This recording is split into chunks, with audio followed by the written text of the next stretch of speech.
Sinagot ng isang geopolitical analyst ang tanong ni Congressman Paulo Duterte kung CIA nga ba o Pilipinas ang pinagsisilbihan ng Armed Forces of the Philippines. Alamin ang detalye sa report ni Almar Forzuelo.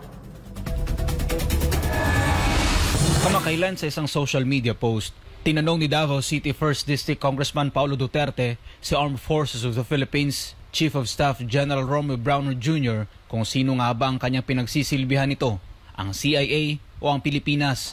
Nag-ugat ang nasabing tanong ng mababatas matapos na mabanggit ni General Browner ang Typhoon missile system ng Amerika na nasa bansa.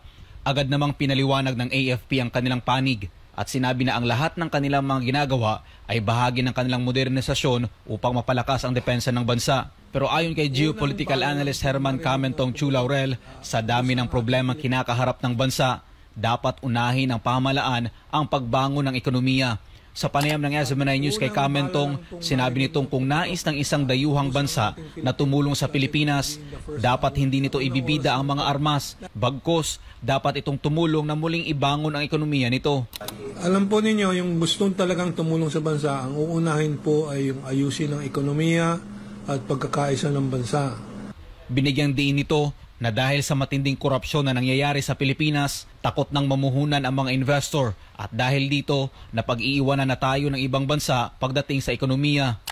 Talagang ang kailangan ng focus ng bayan natin, ekonomiya natin. Nasisira na talaga po, near collapse na po. Our stock market is the lowest in ASEAN. Ang ating GDP, tayo'y nasa kulelat na dito sa 5 original members of ASEAN. Tungkol naman sa tanong kung may kumpas nga ba sa Amerika ang mga nangyayari sa ating bansa, ito ang kanyang naging sagot. Asigurado po ito lahat ng mga nangyayari na sa Pilipinas, ang pagwawasak po ng national unity natin, mga plano ng Amerikano, ang pagwawasak ng ekonomiya natin, mga plano ng Amerikano po ito.